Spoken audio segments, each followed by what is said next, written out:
fine cruising this, without flip or biscuit. Don't know who's the governor of this here fort, but if he can victual us a few... How hollow my bedroom sounds. I'm as empty as a stoved cake, and as tired as an old Dutchman. My obstinate master, Sir George, to tow my old hulk. Aboard the house! Ahoy! John Dory! I'm at anchor. I don't know whose house we've got into here, John, but I think when he knows me, we may hope for some refreshment. Hey, was I not your captain? Yes, and I was your bosun. And what of that? Well, then how dare you sit before me, you bluffhead? Why, from I don't mind. Your captain, and you my... The man that stood by me at sea should be welcome to sit before me at land. That's true, my dear John. Offer to stand and damn me if I don't knock you down. Ah, zoons! I'm as dry as a powder match. To travel at a rate of over 10 knots an hour, over fallow and stubble, half a league this side of Gosport, and not catch these deserters. In this here chase, you wanted the ballast of wisdom. How, Sarah? Hasn't my dear old friend Dick Broadside got the command of the very ship I saw from Fort myself? And to man it for him with expedition, did I not offer 2 guineas over that of the King's bounty to every seaman that would enter on board her? And did these 3 scoundrels not finger the shot and run? And did I not do well to run after them? Damn the money. And I more mind that than a piece of clinker. But 'twas the pride of mine own heart to see my beloved ship, the Eagle, well manned when my friend is the commander. But, since you laid yourself up in ordinary, retired to live in quiet on your own estate, and had done with all these sea affairs... John, a man must forget his own convenience for his country's good. Now, though Broadside's letter said these fellows were lurking about this part of Hampshire, yet still it is all hide and seek. Your ill luck. My, you swab! Aye, you've money and gold, but grace and good fortune have bid you goodbye these 19 years for that rogue's trick you played on poor Miss Amelia by deceiving her with a sham marriage when you passed yourself off as Captain Seymour, then running off to sea, leaving her to break her poor heart, and since marrying another lady. Wasn't I forced into it by my father? Aye, because she had a great fortune. Her death, too, was a judgment upon you. Why, you impudent dogfish! Upbraid me with running into False Bay when you were my pilot? And wasn't it you that brought me the mock clergyman that performed the sham marriage with Amelia? Yes, you thought so, but I took care to bring you a real clergyman. However, is this really the time or place for your lectures? Whether at home, abroad, land or sea, you will still badger me. Mention my wild oats again and... you scoundrel. Ever since that time, my bed curtains caught fire aboard the Eagle. You've got me quite into leading strings.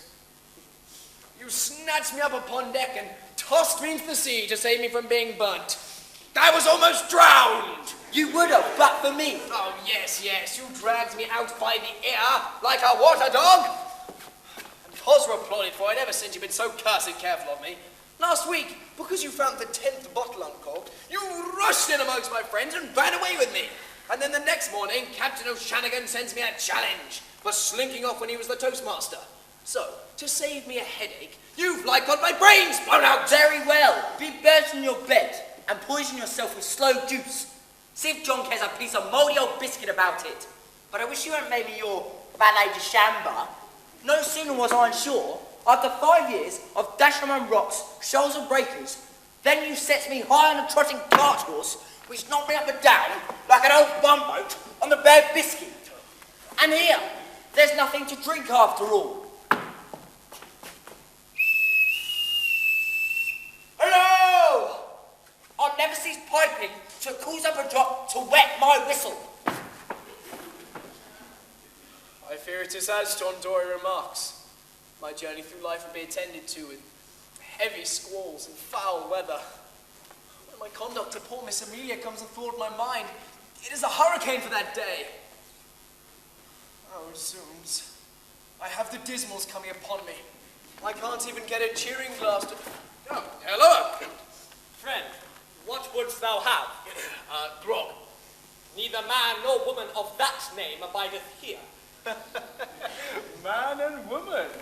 Well then, if you will bring me Mr. Brandy and Mrs. Water, we shall couple them. And I'm sure the first child shall probably be Master Grog. Thou dost speak in parables, which I understand not. Oh, shear off your sanctified poop. And send the gentleman of the house. The owner of this mansion is a maiden, and she approacheth. Friend, Ephraim Smooth, didst thou? Do I behold? It is. How dost thou, uncle? Can it be that you are my niece, Lady Maria Amaranth Thunder? I am the daughter of thy deceased brother, called Thunder. But no, lady, my name is Mary. Well, how is all this, eh? To unexpectedly find you in a strange house, of which old Sly here tells me your mistress turned Quaker and abandoned your title? Title is vanity. Why, certainly. I dropped my lord by courtesy for my sir knighthood, acquired by my own merit, girl. Thou knowest the relation to whose care my father left me? Well, I knew our cousin, old Dovehouse, was a Quaker, but I never thought he would have turned you one. Being now gathered unto his fathers, he did bequeath unto me all his worldly goods, amongst them this mansion, and the lands around it. So thou becomest, and continue one of the faithful. I am executor of his will, and by it I cannot give thee, Mary, possession of these goods, but on those conditions. Oh, tell me of your these and thous, Quaker wills and mansions. I say this, girl, though as a woman you cannot be an earl, yet as the daughter of a peer you are, and by heaven shall be called Lady Maria Amaranth Thunder. Thou makest too much noise, friend. Call me friend, and I'll bump your block against the capstan. Yea, this is a man of danger, and I'll leave Mary to abide it. Spur, my lady, Shall thine cook this day? Roast certain birds of the air called woodcocks, and ribs of the oxen likewise. All. My uncle sojourneth with me peradventure, and my meal shall be a feast, friend Jemima. My tongue shall say so, friend Mary. Sir George Thunder bids thee to remember to call your mistress Lady Amaranth. Verily, George. George? My dear girl, though, as a younger brother, my sir knighthood was my reward for placing the British flag over that of a daring enemy. Therefore, address me with respect. Yea, I do. Good George. George! And Mary! Here's levelling! Here's abolition of title with a vengeance! In this house, they no more care for an English knight than a French duke! Kinsman, be patient. Thou and thy son, my cousin Henry, whom I have not beheld, I think, for 12 years, shall be welcomed unto my dwelling. Where now abideth the youth? It's a naval academy in Portsmouth. May I not see the young man? What, to make a Quaker of him? No, no. But, hold. As she is now a wealthy heiress, her marrying my son Harry would upkeep and preserve her title in her own family. Would thou really be glad to see him? Thou shalt, Mary. John Dory. Here comes my valet de chambre.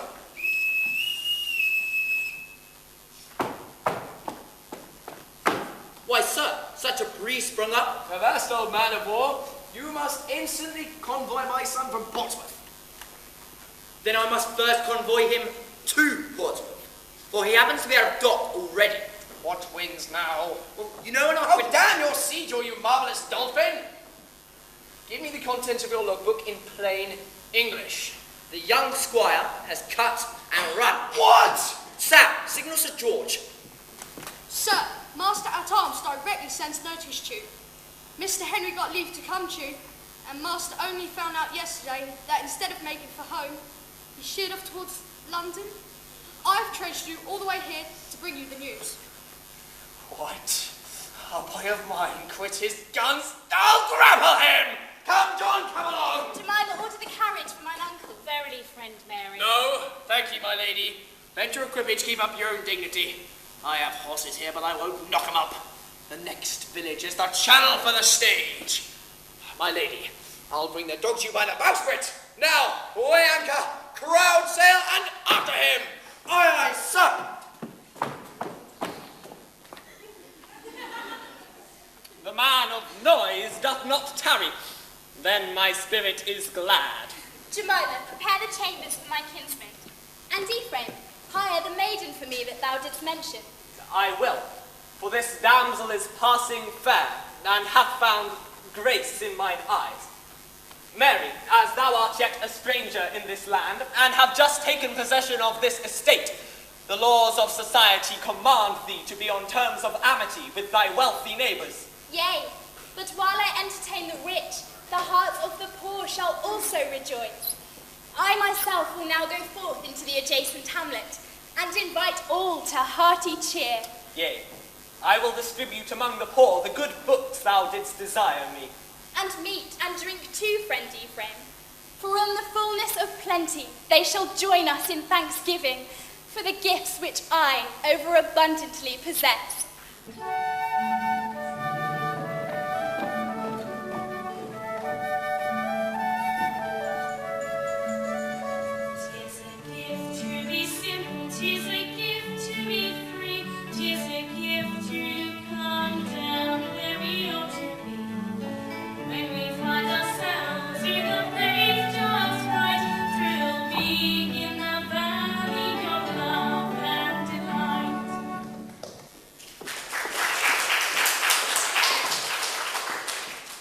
I say, Dick Buskin, hark you, my lad. What keeps Rover? I'm sure I don't know. As you desired, I paid for our breakfast. But the devil's in that fellow. Every inn we stop at, he will always hang behind, chattering to the barmaids or the chambermaids. Or any or no maid. But he is a worthy lad, and I love him better, I think, than my own brother, had I one. But Dick, mind my boy. Stop, Mitch. Though 'twas my orders when we set out on this scamper with the players, the better to conceal my quality, for you before people to treat me as your companion.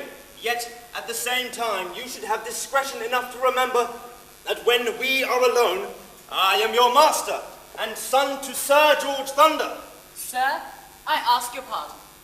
But by making myself your equal, I've got so used to familiarity that I find it hard to shake it off. Well, sir, pray mind that familiarity is all over now.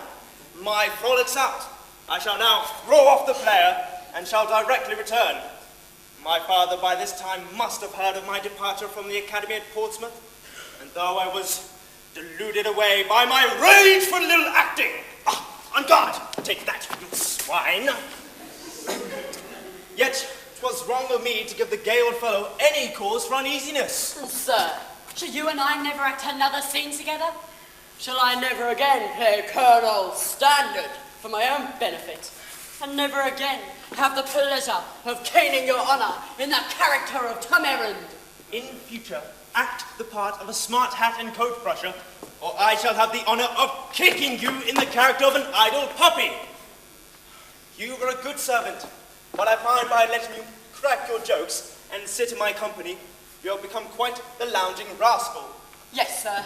I was a modest, well-behaved lad, but evil communication corrupts good manners. Begone, sir, till I call for you. If my father but forgive me, this 3 months' excursion has shown me some life, and a devilish deal of good fun. For one circumstance, I shall ever remember it with delight. It is bringing me acquainted with Jack Rover. Oh, how long he stays! Jack!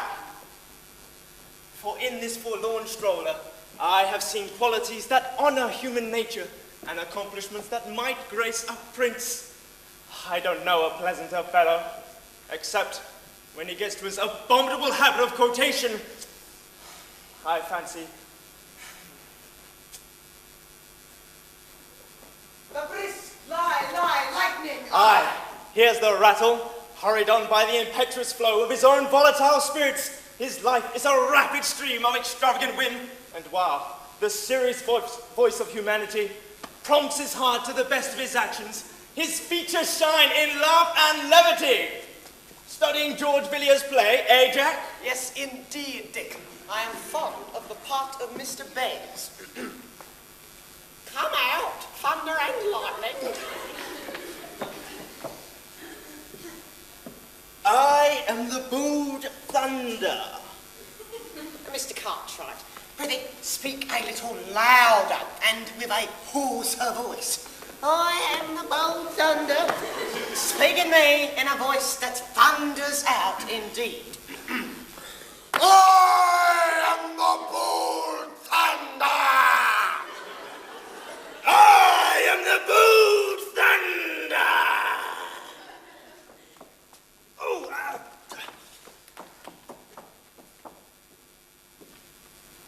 the brisk, lightning eye. Nay, no, you must be quick and nimble. The brisk lightning eye. That's my meaning. I am the bold thunder. I am, if he knew but all. Never mind the brisk lightning. Keep one standing in the road, would you? Beg your pardon, my dear Dick, but all the fault of plague on't that a man can't sleep and breakfast at an inn, and then return to his bedchamber for his gloves that he'd forgot. But there he must find chambermaids, thumping feathers and knocking pillows about, and keep one when one has affairs and business. Upon my soul, these girls' conduct to us is intolerable, and I right, Dick. No, all in the wrong. No matter. That's the universal play all around the Wrekin. But you're so conceited because by this company you're going to join at Winchester, you're engaged for high tragedy. And you for Rangers, Plumes, and Foppingtons. Ooh. Our first play is Lear. I was devilish imperfect in Edgar to the night at Lymington. I must look over it. Away! The foul fiend follows me! Hello, stop a moment. We shall have the whole country after us. What now? That rosy-faced chambermaid put me in such a passion that, by heaven, I walked right out of the house and forgot to pay our bill. Never mind, Rover, it's paid. Paid? Why, neither you nor Midge had money enough. No, really. I tell you it is. You paid? Oh, very well. Every honest gentleman should be a stock purse. Come now, let's push on. 10 miles to Winchester. We shall be there by 11. Our trucks are booked at the inn for the Winchester coach. Aye, to foreign climates my trunk I bear. But I prefer walking to the car of Vespis. Which is the way? Here. Then I go there. Hey? My dear boy, on this spot, at this moment, we must part. Part? Rover, you wish me well. Well, I suppose so. Part, eh? What mystery and grand. What are you at? Do you forget that you, Midge, and I are engaged to Truncheon the manager, and that the bills are already up with our names tonight to play at Winchester? Jack, you and I have often met on a stage, in assumed characters. And if it is your wish that we meet again, in our real ones, of sincere friends, then without asking whither I go, my motives for leaving you, when I walk up this road, do you turn down that? Joke. I'm serious. Goodbye. If you repent your engagement with Truncheon, I'll break off too and go with you wherever you will. Follow me and even our acquaintance ends. Hey? Don't think of my reasons, only that it must be. Have I done anything to Dick Buskin leave me? I'm as much concerned as you. Goodbye. I can't even bid him goodbye. I won't neither. If any cause could have given.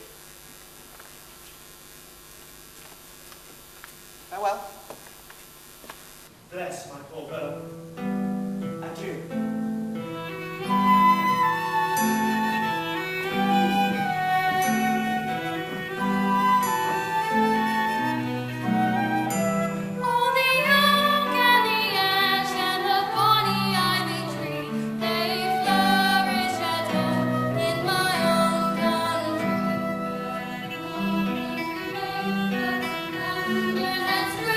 Although with her nature it did not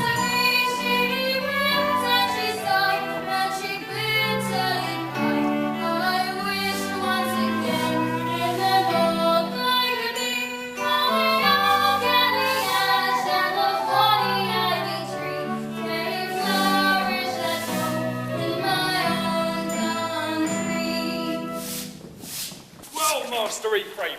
I may depend on thee, because you Quakers never break your words.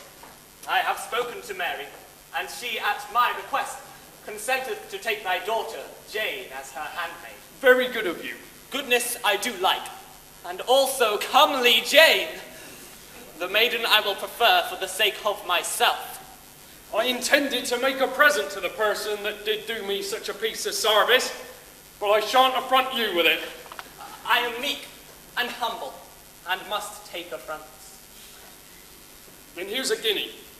I expected not this, but there is no harm in a guinea. So I shall get my children off my hands.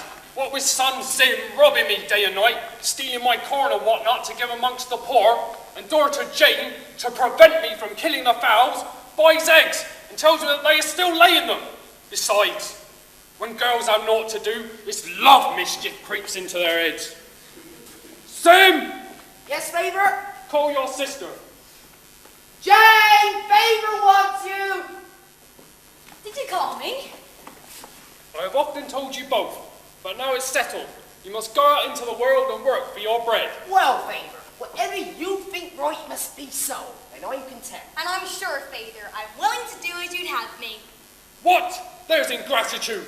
Since my wife died, I raised you both up from the shell, and now you want to fly off and forsake me. I know. I'm willing to live with you all of my days. And I'm sure, Father, if it's your desire, I shall never part from you. What? You want to hang upon me like a couple of leeches to strip my branches and leave me with a withered hawthorn? See you's y'all. Jane, Ephraim Smoot has hired you to go and work for Lady Amaranth. Oh, lack. Then I shall live in the great house. Aye, and mayhap come in for some of her cast-off clothes. But she is a Quaker, and I'm sure every Sunday for church I dress much finer than her ladyship. She has made us all good presents of fine books to read a chapter in now and then. The economy of human life. Ah, I like economy. When a man's in a passion, this may give him patience. There, Jane. Thank her, good ladyship. Why being encumbered with you both is the reason why old Banks won't give me his sister. Oh, that's a pity. For if we must have a stepmother, Madame Amelia will make us a very fine one. But, oh, I wonder how she can refuse you, Father. She must think you a very portly man in your scarlet vest and your new scratch. But, Father, you can't imagine how parsonable you'd look if you'd only shave twice a week and put sixpence in poor box on Sundays. However, if Banks still refuses, I have him in my power. I'll turn them both out of their cottage yonder, and the bailiff shall provide them with a lodging. Well, neighbour Banks, once and for all, am I to marry your sister? That she best knows. She says she won't. Then I dare say she won't, for I never knew her to speak something she did not think. Then she won't have me. A fine thing this, that you and she are a little better than paupers, dare be so saucy. Why, farmer, I confess we're poor. But while that's the worst, our enemies can serve us. We're content. Oh, damn it! I wish I had now good fair occasion to quarrel with him. I'm making content with a devil. I knock him down, send him to jail, but I'll be up with him. Oh, Favor! There's one Mr. Lamb. He's a ringleader of the show folks. He's come all the way from Andover to act in our village, and he wants your barn to play if you'll hire him, Yarn. Surely, boy, I never refuse money, but lest he should hire the great room in the inn, run now and tell him. Stop! I'll go myself. A shortcut through that garden. Why, farmer, you or any other neighbour is welcome to walk in it or to partake of what it produces. But to make it a common thoroughfare... Here, Sim, burst open that garden gate. What? Does the lad hear? Oh, yes, yes. Does the fool understand? Favor, I'm as yet but young, and if understanding teaches me how to wrong my neighbour, may I never live to see the years of discretion. What, you cur? You disobey your father? Burst open that garden gate as I command you. Favor, he that made both you and the garden commands me not to injure the unfortunate. Here's an ungracious rogue, and I must do it myself. Hold! Small as this spot is, it is now my only possession. and the man shall first take my life who sets foot in it against my will. Oh, I'm in such a passion! Vader, if you're in a passion, read The Economy of Human Life. Plague of the wench, thou hussy! And you! Unlucky bird!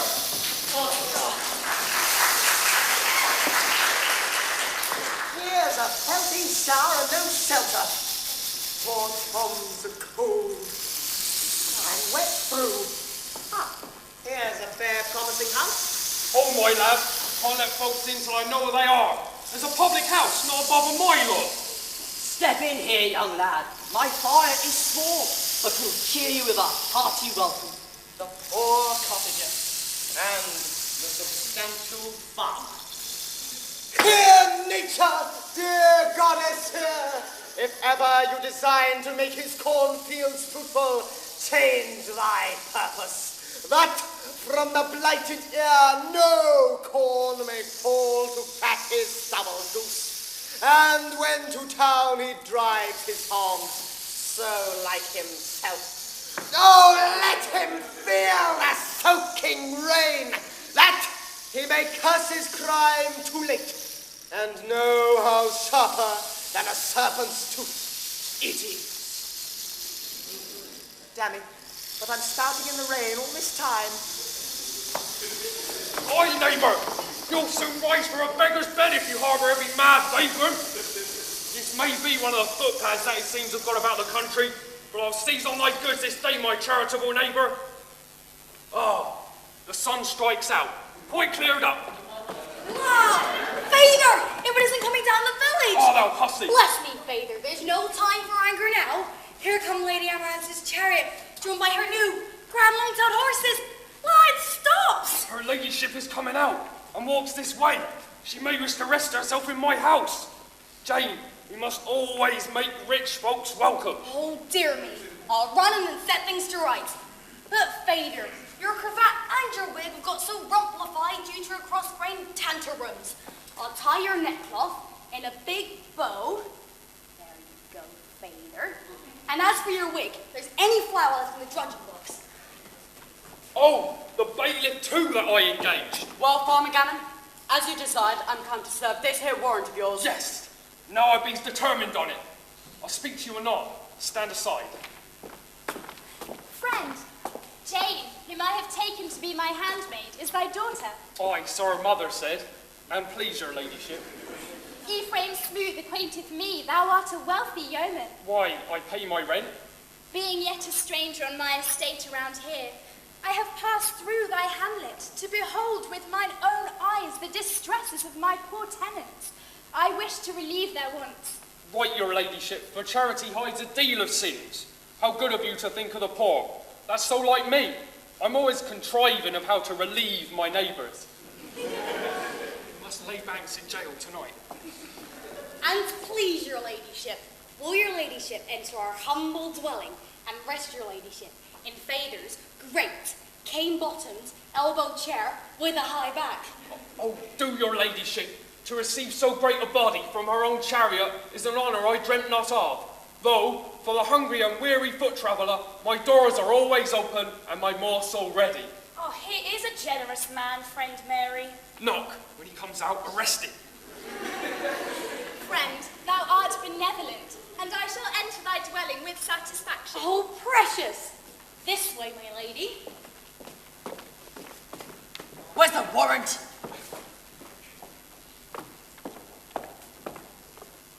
Mr. Banks!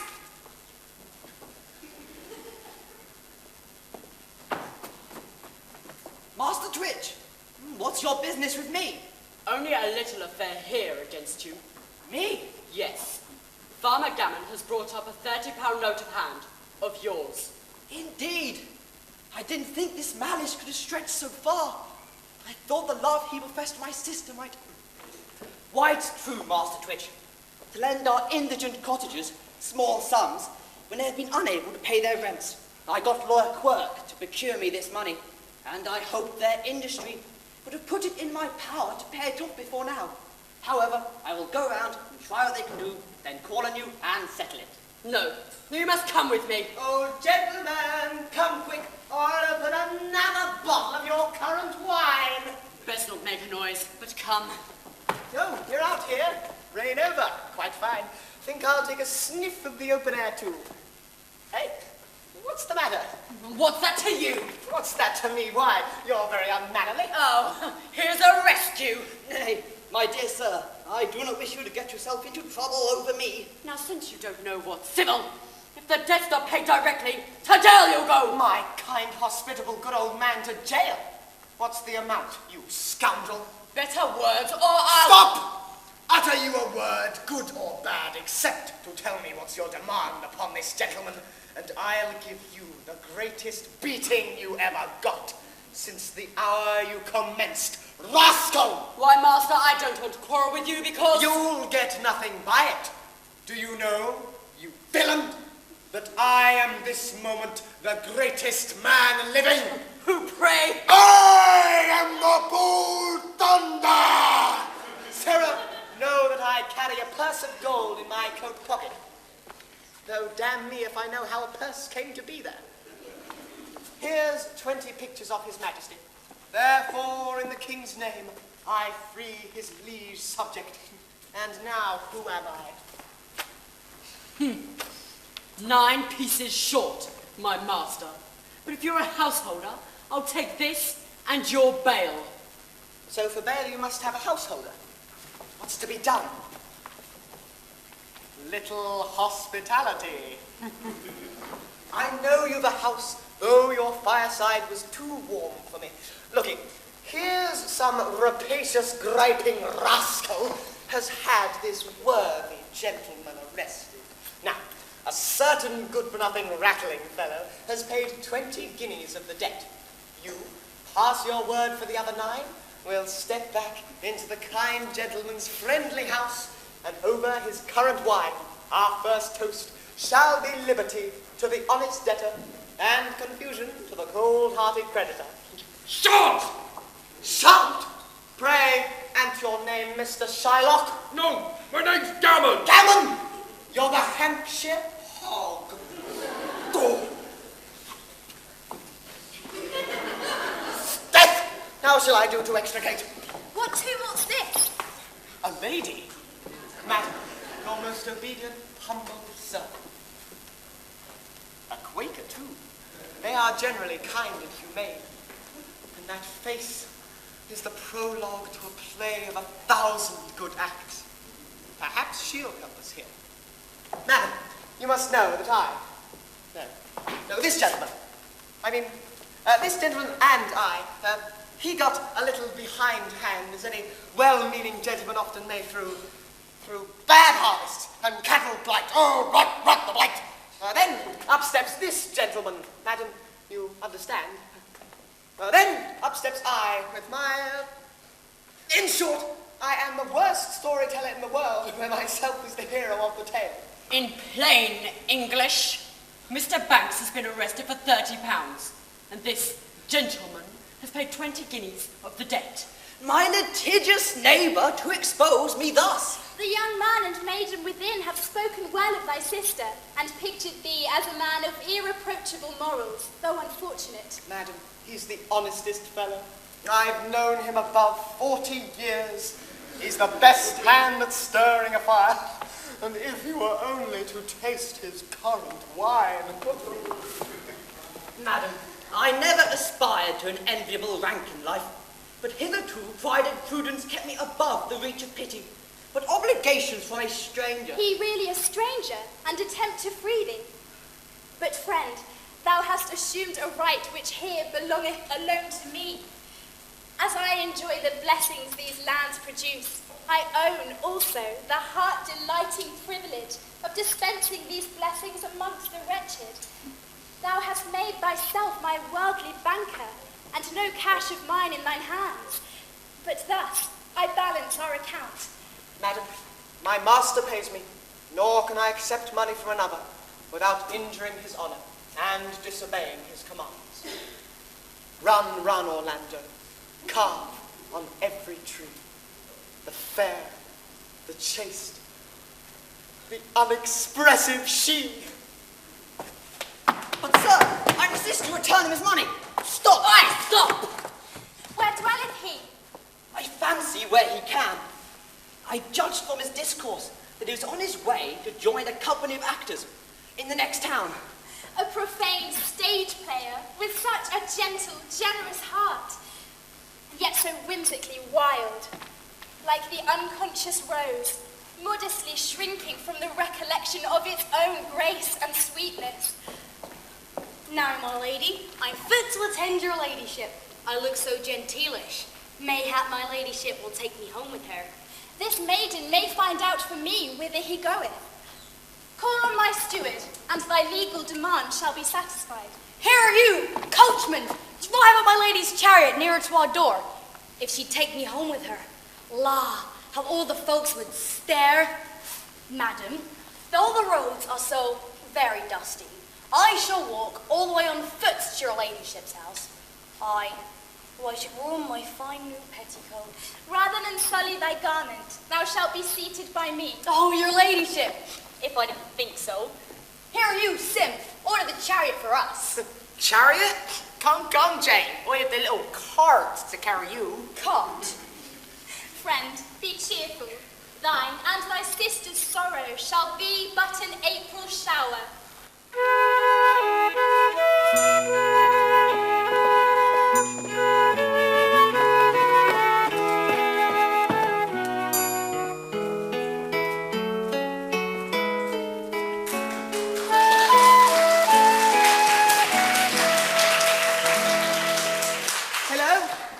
What is your name, pray? Nell, sir. Well, pretty Nell, when does the coach set out for London? In about an hour, sir. Has the Winchester coach passed yet? No, sir. That's lucky. Then my trunk is here still. Since I've lost the fellowship of my friend Dick, I'll travel no more. I'll try a London theatre. Who knows, but I may get an engagement. This celestial lady Quaker. She must be rich and ridiculous for such a poor dog as I even to think of her. How Dick would laugh at me if he knew.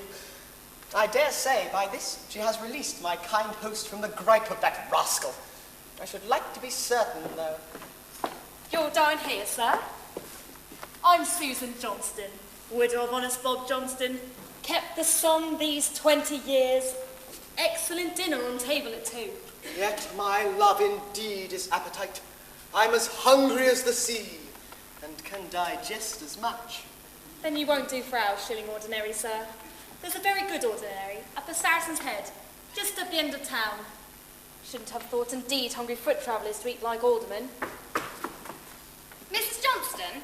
What is it, Nell? I'll not join this company at Winchester. No. I shan't stay in the country, hopeless even to expect a look, except of scorn from this lady. I'll try a London theatre. The public there are candid and generous, and before my merit can have time to create enemies, I'll have money. And a fig for the Sultan and Sophie. Aye, that's he. But if I fall, by heaven, I'll overwhelm the manager, his empire, and himself in one prodigious ruin. Oh, Lord! Well, what do you expect when you're full of young men? I dodged you all the way. Well, wasn't I sent? Oh, yes, you were sent very lightly. Who sent you? It was. I won't tell it to my lady, because she bid me not. Oh, I'll keep it from shame, sister of mine. Thus I say my sister's wrong.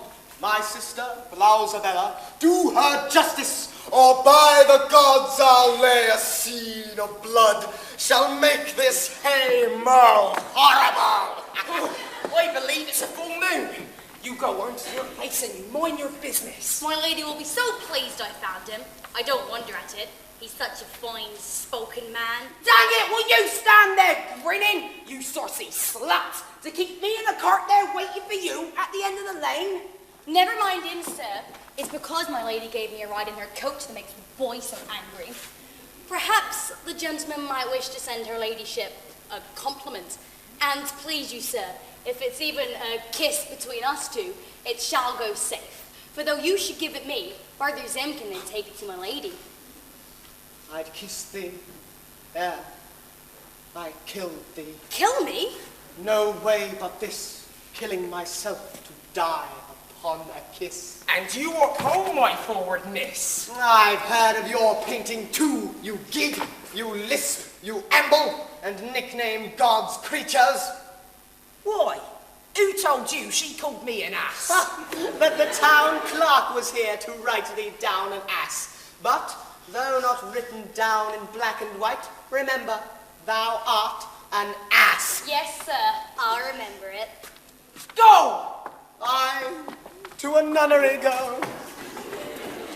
I'm cursedly out of spirits, but hang sorrow, I might as well divert myself. Little hospitality. Hey, where's the showman that wants to hire my bar? So, Madame Jane, I place her out to service, and instead of attending to her ladyship, she gets galloping all about the village. How's this, son? Your son, young Clodpate, take him to your wheat stack, and there teach him manners. Oh, thou art the fellow that would bolt out of dirty roads and into people's houses. Ho, ho, ho. Sim's schooling is mightily thrown away if he hasn't more manners than thou. Why, favourite is Godsooks, he be the one of the play. He acted tomfool at King Larry at Leamington the other night. I know the face. Though he had a straw cap and a blanket about him. Oh, how gummy good it was. When you said Pilly Cock sat upon Billy Cock Hill, Billy Lulu. Oh, that's it. But favourite lad, look at him. Oh, hold your tongue, boy. I believe he's no better than he should be. The moment I sees him, says I to myself, you are a rogue. There, you spoke truth for once in your life. Aye, and I'm glad to hear you confess it. For her ladyship shall have the vagrants whipped out of the country. Vagrant, thou wretch! Despite o'erwhelm me, only squint, and by heaven I'll beat thy blown body till it rebounds like a tennis ball. Beat not my favour, thou must first beat me. Oh, love cool, friendship fall off, brothers divide, subjects rebel. Never let the sacred bond be cracked twixt son and father. I never knew a father's protection. I never had a father to protect. He's not acting now. Landlady, is this Mr. Lamp here? Just open a bottle for him and another gentleman. In the parlour. Go, father, with thy son. Give him a livery more guarded than this fellow. Livery? Why, I be no servant man. Old Sister Jane is. Gaze thy hand. I think I could lose my life for thee, but mustn't let you beat my favour, though. Oh, I shall never forget Pillycock sat upon a hill. Thou art an honest reptile, and all that, but so the players are gone to dinner. No such people frequent the sun, I assure you. Aye, there's the sun between the earth and moon. There's the moon between the earth and sun. Tong lol lol, that's the hay. Luna means to show her pale. Two gentlemen in the parlour would speak with you, sir. I attend them, Nell. Sir, you go in the stage as we book the passengers. What name? I am the Bull Thunder. Mr. Thunder. I want 2 places in the stagecoach, because I and another gentleman are going a voyage. Just 2 vacant. What name? Avast, I go aloft. But let's see who'll be my master's messmates in the cabin. Captain McCullough, Councillor Zachary, Miss Gosling, Mr. Thunder. Mr. Thunder, what's this? Speak, woman. Is there one of that name going? Booked him this minute. If our voyage should be at an end before we begin it, if this Mr. Thunder should be my master's son, what rate is this vessel? Rate? What sort of a gentleman is he? Oh, a rum sort. I suspect he's one of the players. True. Sam said he was one of the players, people who coaxed him away from Portsmouth School. It must be the squire. Show me where he is ward, my old purser.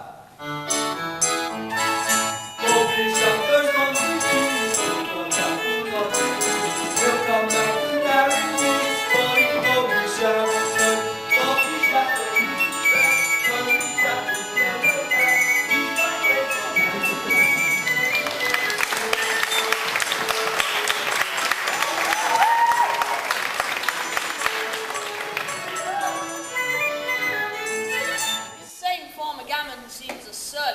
no matter. His barn will hold a good £30.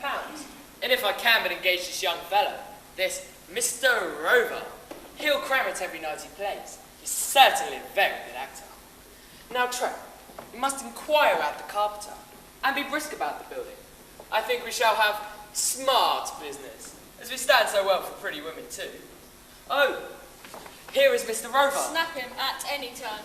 Gentlemen, you're most obedient. Young Nell, the barmaid, sent me. Sir, to our better acquaintance. I don't recollect having the honour of knowing you. Mr. Rover, though I am a stranger to you, your merit is none to me. Sir. My name is Lang. I'm the manager of the company of comedians that's come down here. And Mr. Trapp is my treasurer.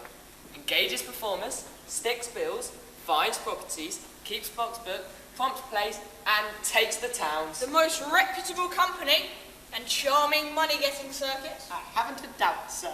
Only suffer me to put up your name to play over 6 nights and 12 guineas are yours. Gentlemen, I must confess, your offer is liberal. But my friends have flattered me into a sort of opinion that encourages me to take a touch at the capital. My dear Mr. Rover, London Theatre's dangerous ground. Well, I may fail, and gods may groan, and ladies drawl. Lord, the awkward creature. But should I top my part, then shall gods applaud and ladies sigh, the charming fellow. And managers take me by the hand, and treasurers smile upon me as they count the shining guineas. But suppose... Suppose the contrary. I have a certain friend here in my coat pocket. Eh? Where's... Oh, the devil. I gave it to discharge my kind host, going for London and not master of 5 shillings. Sir, to return to the £20. £20? Well, let it be so. I engage with you. Call a rehearsal when and where you please. I'll attend. I'll step up for the cast book, and you shall choose your characters. And sir, I'll write out the playbills directly. Since I must remain here some time, and I've not the most distant hope of ever speaking to this goddess again, I wish I had acquired her name, that I might know how to keep out of her way. There's the gentleman. Very well. What cheer, O Master Squire? What cheer, me hearty? The very face of his father. And ain't you ashamed of yourself? Why, yes, I am sometimes. Did you know, if I had you at the gangway, I'll give you a neater dozen than you ever got from your schoolmaster's cat o' nine tails? You wouldn't, sure? I would, sure. Indeed? Pleasant enough. Who is this genius? I've dispatched a Shelley to let Lady Amaranth know you're here. You haven't? I have. Now, who the devil's Lady Amaranth? I expect her chariot every moment. And when it comes, you'll get into it, and I'll set you down genteelly at her house. Then I'd have obeyed my orders, and I hope your father's satisfied. My father? And who's he, pray? Sure, leave off your fun. I'm prepared to ask his pardon. My dear fellow, you are totally wrong in this affair. Upon my word, I am not the person you take me for. You don't go, though they've got your name down on the stage coach book, Mr. Thunder. Mr. Thunder? Stage coach book? The bold thunder.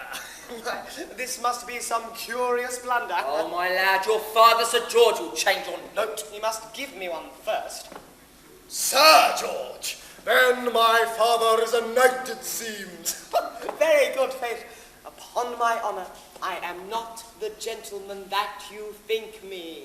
I ought not think you any gentleman for giving your honour in a falsehood. Oh, how them play actors you went amongst. They quite spoiled you. I wish only one of them would come in my way. I'd teach him to take a gentleman's son from boozing about the country. London coach, all aboard now. Any passengers here for London? I was going, but by the care of passers-by, prevented was. Aye, that was my care, and I don't sell either.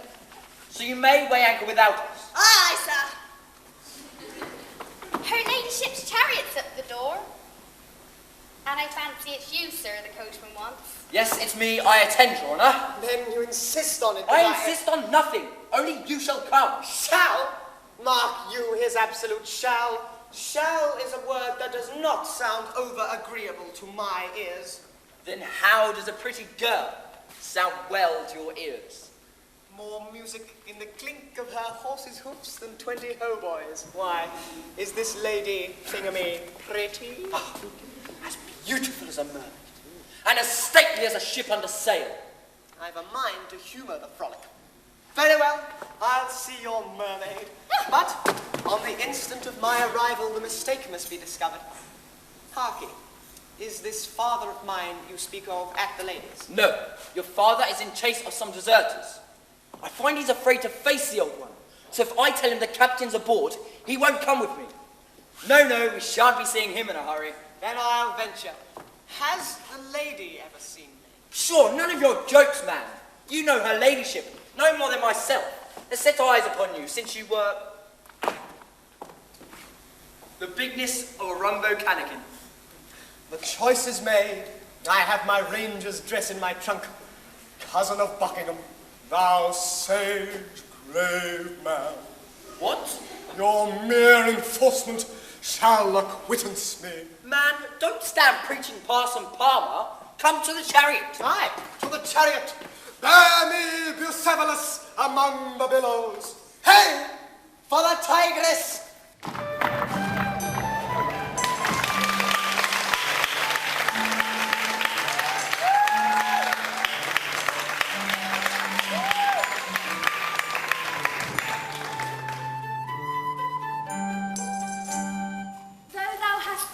That distressed gentleman's debt, let his sister come unto me, and remit a quarter's rent unto all my tenants. As thou biddest, I have discharged from the pound the widow's cattle. But shall I let the lawsuit drop against the farmer's son, who did shoot the pheasant? Yea, but instantly turn from my service the gamekeeper's man, that did kill the fawn while it was eating from his hand. We should hate guile, though we may love venison. I love a young doe. Since the death of friend Dovehouse, who, though one of the faithful, was an active magistrate, this part of the country is infested with covetous men, called robbers. And I have in thy name said unto the people, whoever apprehendeth one of these, I will reward him, yea, with 30 pieces of gold. That beating of one brass against another at thy door proclaimeth the approach of vanity, whose pride of heart swelleth at an empty sound. But my heart is possessed with the idea of that wandering youth, whose benevolence induced him to part with perhaps his all to free the unhappy debtor. His person is amiable, his address, according to worldly modes, formed to please, to delight. But he is poor. Is that a crime? Perhaps meanly born, but one good act is an illustrious pedigree. I feel I love him, and in that word are contained birth, fame, and riches. Madam, may I lady and please you? Didst thou find the young man, that I may return him the money he paid for my tenant? I found him, ma'am. I found him and he talked of what he said. What did he say? He saw me, ma'am. He saw me and he called me Blousabella. And he said he would, I'll be hanged, ma'am, if he didn't say he would. Now think of that. But if only he didn't go to London in the stagecoach. Is he gone?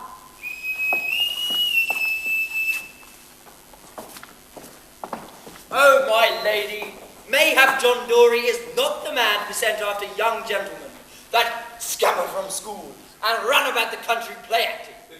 Pray, walk in, Mr. Thunder. Hast thou brought my kinsman hither?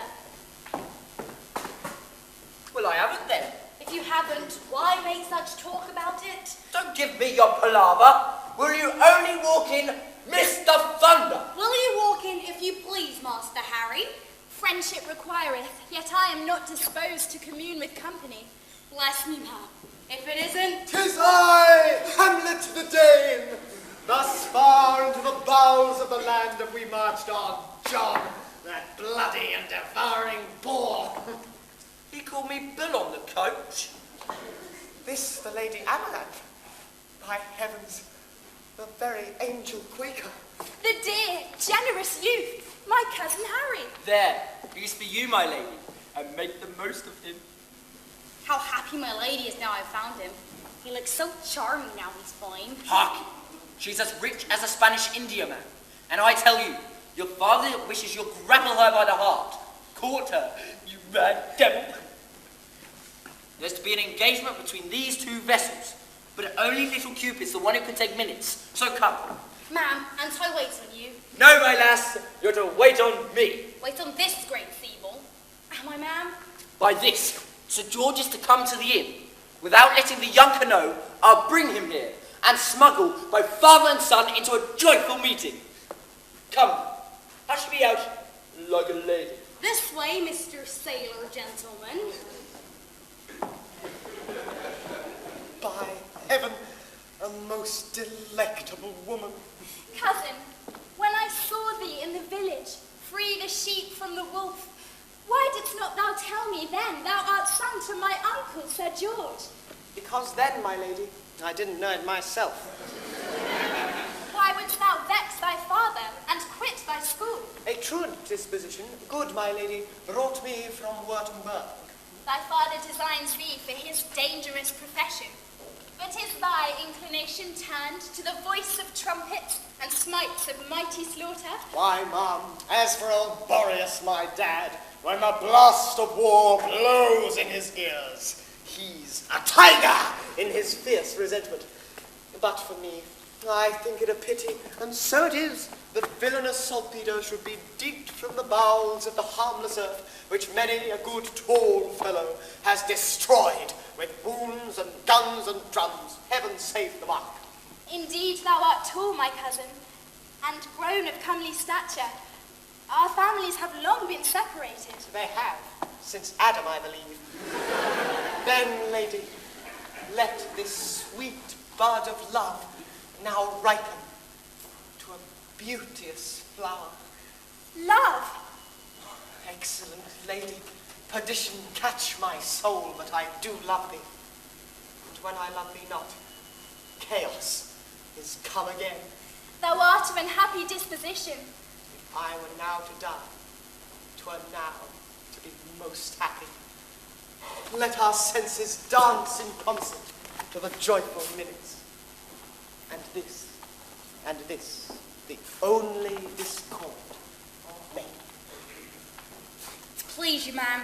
Miss Jemima bid me. Why, you fancy yourself Cardinal Wolsey in this family? No, sir. I'm no cardinal. I'm only my lady's maid here. Jenny Gammon at your service. A bowl of cream for your Catholic Majesty. Cream. La, sir, it's wine and water. You'll get no water. Take the wine, great potentate. Madam, my father begs leave. Go, thou shallow Pomona! Hey, stood! My manager! I hope her ladyship hasn't found out 'twas I had Banks arrested. Would your ladyship give leave for this here honest gentleman and his comrade to act a few plays in the town? 'Cause I've lent 'em me barn. 'Twill be some little help to me, my lady. I understand more of these matters than ladies do. Leave me to settle them, ma'am. True, these are delusions which, as a woman, I understand not. But by my cousin's advice I shall abide. Ask his permission. So I must pay my respects to the young squire. And please, your honour, if a poor man like me dost offer my humble duty. Canst thou bow to a vagrant, eh? Little hospitality? Door! Please, your honour, if I may presume to hope, you'll be graciously pleased to take our little squad under your honour's protection. What sayest thou, Henry? Aye, where's Henry? True, that's me. Strange I should forget my name, and not half an hour since I was christened. Harky, do you play yourself, fellow? Yes, sir. And, sir, I've just engaged a new actor. One Mr. Rover. Oh, such an actor. I dare say, sir, you've heard of Mr. Rover. What's that? You've engaged this, what's his name, Rover? If such is your best actor, you shan't have my permission. Madam, the worst fellow in the world. Get along out of town, or I'll have all of you, man, woman, child, stick, rag, and fiddlestick, clapped into the whirligig. Good man, abide not here. Nay, what, my friend?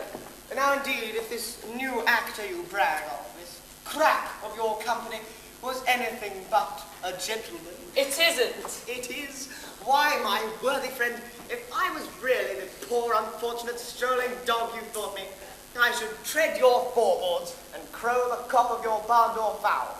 But as fate has ordained that I am a gentleman, and son to Sir... Sir... What the devil's my father's name? You must be content to murder Shakespeare without making me an accomplice. My dear worthy sir, I and my treasure trap have trumpeted your fame 10 miles around the country. The stage is booked, the fiddle's engaged, the candles booked, all to the tip-top of expectation. Tomorrow night, we should have an overflow. £30.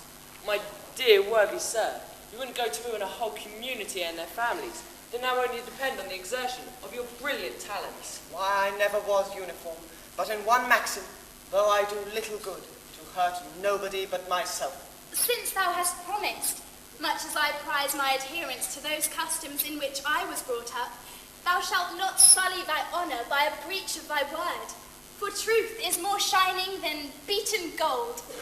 Play, if it can bring good to these people. Shall I? This falleth out well, for I have bidden all the wealthy people unto my housewarming, and these pleasantries may afford them a cheerful and innocent entertainment. True, my lady, your guests and Quakers, though you are, and when we invite people to our house, we study to please them, not ourselves. But should we furnish up a play or two, the muses shan't honour that churlish fellow's barn. The god that illumines the soul of genius should never visit the iron door of inhumanity. No gammons burned for me! Barn? That gallery shall be thy theatre. And in spite of the grave doctrines of Ephraim Smooth, my friends and I shall behold and rejoice in thy pranks, my pleasant cousin. My kind, my charming lady. Hey, brighten up, Bullyland. Carpenters, tailor, manager, distribute your box tickets for my lady's gallery. Come, gentle cows. The actors are at hand. By their show, you shall know all that you are like to know.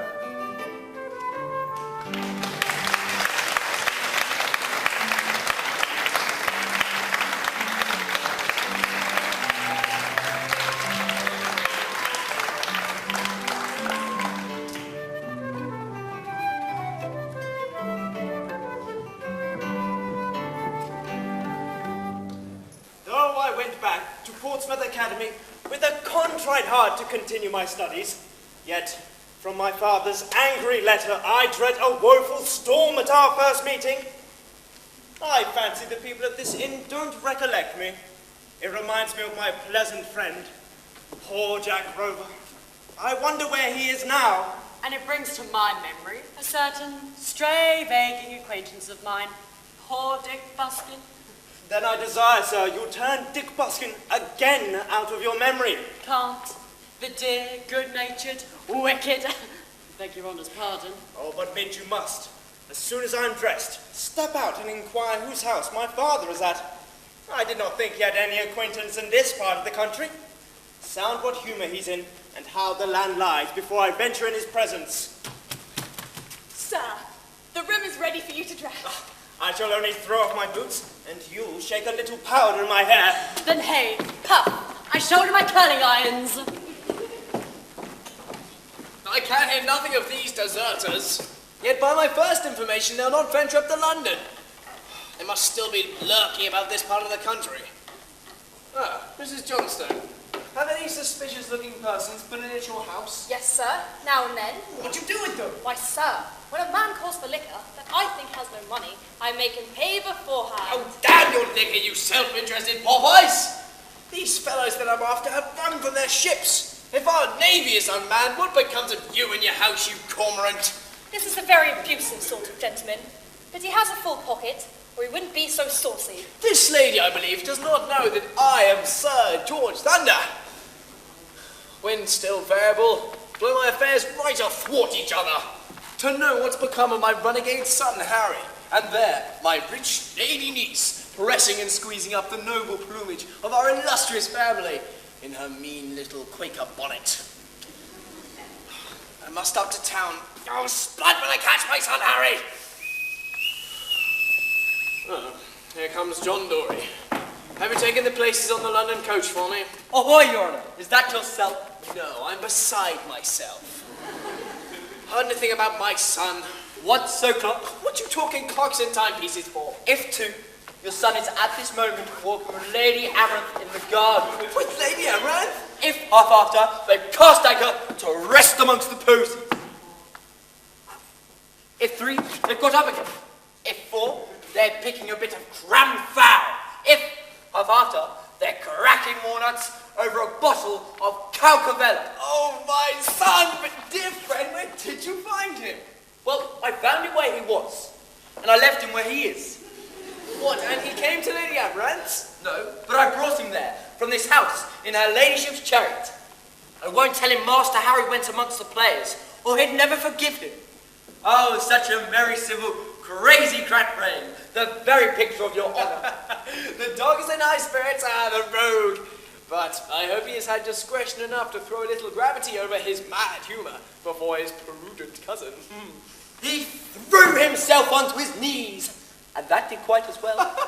Made love to her already, has he? The cunning, the impudent rogue. And what, maybe he did give her a smack. Oh, me! Oh, he is. He's a chip off the old block. He is. He threw his arms around her, as eager as I would, to catch a falling decanter of Madeira. Oh, Tsar Victoria! This will be the junction of two bouncing estates. But John, confound the money. You shall have a bowl for a jolly boat to swim in. Now, roll in here. A puncheon of rum, a hogshead of sugar, shake an orchard of oranges, and have the landlord drain his fish pond yonder. A bumper of good liquor. Then, my good master Sir George, I'll order a bowling, since you're in the humour for it. We'll dance a little and sing a little. And so, this instant, the wild rogue is rattling up her prim ladyship. Wait, isn't this he? Left her already. I must have forgot my cane in this room. Ah. My father? My, Harry, just 4:30. You've made great haste cracking your walnuts. Yes. He's heard of my frolic with the players. Dear father, Harry, I've heard all. Your running away was not well. You've acted very bad. Why, sir, it should be considered I was but a novice. However, I shall think of nothing now but your benefit. Very odd his approving of. I suppose he means to let me have my frolic out. I thank you, sir, but if agreeable to you, I'm done with benefits. Well, if I wasn't the best of fathers, you may indeed hope for none, you villain. But if you can get the fair Quaker, then I'm cool. Hey, boy, a snug, easy chariot? I'll order it. Service! Molly, desire my father's carriage to draw up. Yes. My new rogue. I have none here. I meant Lady Amaranth's. Molly! I meant Lady Amaranth's chariot. What's you at? I meant that which you left in this house this morning. Chariot? Sir, I left this house on foot. What, with John... excuse me, what with John Dory? No, with Jack Rover. John has been a rover, to be sure, but he's settled now, made him my valet de chambre. Make him your valet? Sir, where did you meet him? I met him on board, and I met him on shore. Cabin, galley, steerage, and forecastle. He sailed round the world with me. Strange, this. Certainly I knew Jack had been in the East Indies, but he never told me he even knew you. But indeed, he only knew me by the name of Dick Buskin. Then how came he to bring you to Lady Amaranth's? Bring me where, sir? Answer me. Have you not now just come from her ladyship's? Me? Not I. So, this is a lie of John's to enhance his own services. Then you have not been there? I don't know where you mean, sir. Yes, it is all but a brag of John's, but I'll... The rum and sugar is ready, but as for the fish... I'll kick you into it, you thirsty old grampus! Will you? Then I'll make a comical roasted orange. How dare you say that you brought my son to Lady Amaranth's? And who said I did not? Only that he should best know. Only Dick Buckskin here. Then Dick Buckskin must find some other way of amusing himself than shooting off his guns here. Oh, did you bring my son to Lady Amaranth's in a chariot? And to be sure, I did. There, what do you say to that? I say it's false. False! Shiver my hulk! Mr. Buckskin, if you were a lion skin, I'd curry you for this. No. John's honest. I see through it now. Perhaps the pup has seen her, and has had the impudence not to like her, and so blows up this confusion and perplexity, only to break up a marriage that I've set my heart on. What does he mean? Sir, I'll assure you... Damn your assurances, you disobedient, ungrateful... I will not part with you until I confront you with Lady Amaranth face to face. And if I find out that you have been deceiving me, I will launch you into the wide ocean of life without rudder, compass, grog, or tobacco!